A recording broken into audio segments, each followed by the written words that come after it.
kita akan belajar PAI bab beriman kepada kitab-kitab Allah bagian yang kedua.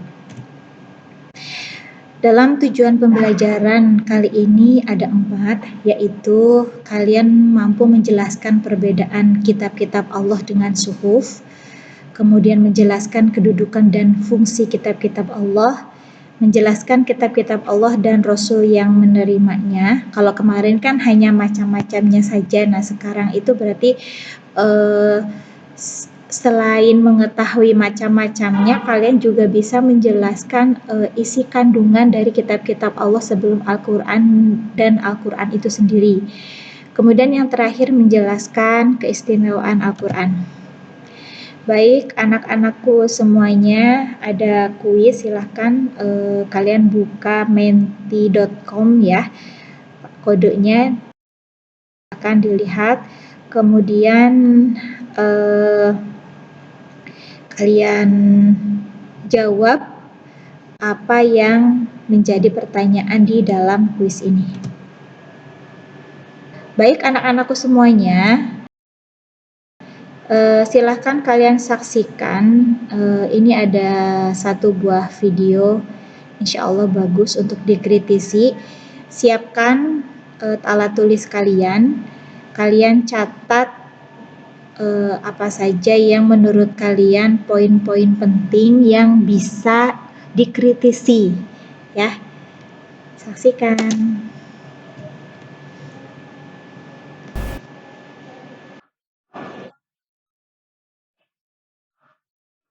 So today, because Quran is the last and final revelation, it was not sent only for a particular group of people, it was not sent only for the Muslims or the Arabs, it was sent for all of humanity. So today, irrespective whether you're living in India, or in UAE, or in Saudi Arabia, or in Pakistan, or in USA, you have to follow the last and final revelation, the Quran, and the last and final revelation, Muhammad Sallallahu Alaihi Wasallam. Why do we read only the Quran? The other scriptures you can read for academic purposes or for doing dawah. But for hidayah, Quran is sufficient, it is the last model.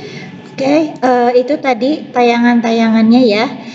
Silahkan ada yang mau mengkritisi atau dicatat dulu saja poin-poinnya. Nanti silahkan dimasukkan hasil diskusi kalian dalam kelompok ke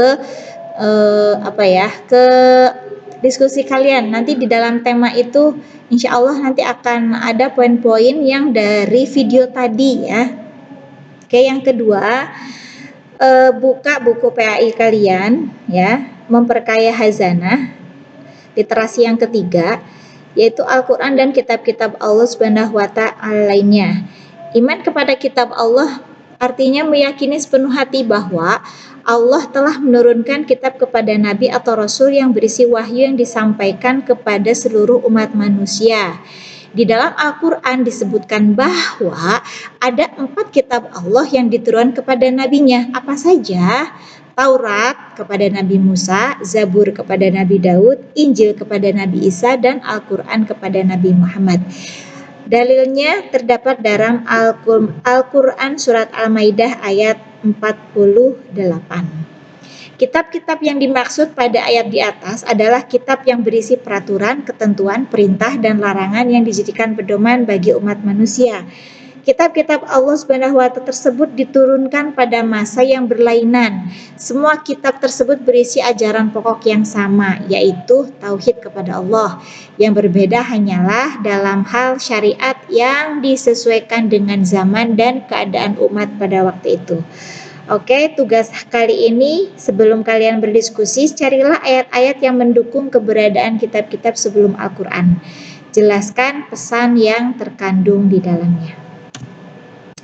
The next ya, setelah tadi video yang saya tayangkan, kemudian hazanah yang saya sampaikan, kita mix dalam sebuah diskusi kelompok, buat konsep materi yang jelas, mudah difahami dan mudah disampaikan. Nanti ini akan menjadi tugas kelompok kalian, nilainya ada di KI 3 dan 4. KI 3 untuk pengetahuan, KI 4 yaitu keterampilannya ya. menjelaskan, presentasi, kejelasan informasinya, sistematis, dan lain sebagainya. Itu akan menjadi nilai kalian. Oke, kelompok yang pertama yaitu menjelaskan perbedaan kitab Allah dengan suhuf apa aja. Yang kedua, menjelaskan kedudukan dan fungsi kitab-kitab Allah. Yang ketiga, menjelaskan kitab-kitab Allah dan Rasul yang menerimanya. Berarti ini diisi sekalian dengan isi kandungan kitab-kitab tersebut ya Mas ya. Dan yang terakhir, menjelaskan keistimewaan Al-Quran. Oke, kelompoknya siapa saja? Kemarin sudah itu ya, masih tetap sama yang kemarin ya Mas ya. Nanti akan saya bagikan lagi nama-namanya kalau lupa.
Baik, setelah kita mendengarkan presentasi dari kalian semua, mari kita simpulkan ya. Mari kita simpulkan bahwasanya perbedaan kitab-kitab Allah dan suhuf isinya tuh sebenarnya sama ya.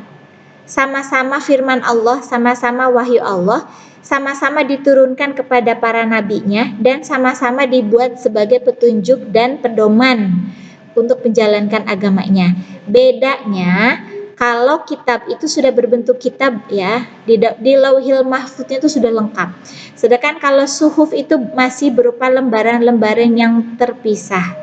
Ya, yang terkenal ada 60 sahifah kepada Nabi Syed, 30 sahifah kepada Nabi Ibrahim, dan 10 sahifah kepada Nabi Musa. Kedudukan dan fungsi kitab-kitab Allah. Kitab-kitab yang dimaksud dalam ayat di atas berisi perintah, ketentuan, larangan yang dijadikan pedoman bagi umat manusia dalam menjalankan kehidupan agar tercapai kebahagiaan hidup di dunia dan di akhirat. Kitab Allah diturunkan pada masa yang berlainan, namun di dalamnya tergantung ajaran pokok yang sama, yaitu apa? Tauhid. Oke. Fungsi beriman kepada kitab Allah ada 4. 1, jelas ya, untuk mempertebal keimanan. Yang kedua, memperkuat keyakinan seseorang kepada tugas Nabi Muhammad. Yang ketiga, menambah ilmu pengetahuan. Yang keempat, menanamkan sikap toleransi. Kitab Allah ada berapa? 1, Taurat. Diturunkan kepada Nabi siapa? Nabi Musa. Oke, lanjut Zabur. Ini udah ya kemarin ya. Kepada Nabi Daud. Oh maaf ya, tulisannya Daus ya. Maaf, ini salah ketik. Kemudian Al-Quran, Nabi Muhammad. Injil, Nabi Isa. Oke. Isi pokok kandungan Al-Quran ada akidah, ibadah, akhlak, muamalah, janji dan ancaman, kisah-kisah Nabi dan Rasul, serta kisah-kisah orang-orang yang solih dan solihah, dan ilmu pengetahuan ya. Apa sih keistimewaan Al-Quran? Sebutkan yuk bareng-bareng. 1, kitab Al-Quran adalah kitab suci yang terakhir dan terjamin keasliannya. kalau kitab-kitab sebelum Al-Quran itu diproklamirkan di dalam Al-Quran sendiri bahwasanya sudah berubah dari aslinya. Karena siapa? Karena campur tangan manusia, sedangkan Al-Quran itu tidak mungkin. Jadi kalau misalkan Al-Quran ada yang merubah itu pasti ketahuan, ya, karena Allah yang menjaganya. Kemudian Al-Quran juga merupakan terlengkap dan sempurna, ter-up to date ya, kalau tadi Zakir Naik ya menyebutkan. Kemudian tidak dapat ditiru, kontekstual, sesuai perkembangan zaman. Sedangkan kalau kita berinteraksi dengan Al-Quran merupakan ibadah. Oke, ini yang terakhir adalah latihan soal. Silahkan kalian mengerjakan, waktunya sekitar 45 sampai 60 menit ya, insya Allah. Tidak banyak soalnya, ada 10 pilihan ganda dan 5 esai. Pastikan kalian mengerjakan dengan sebenar-benarnya.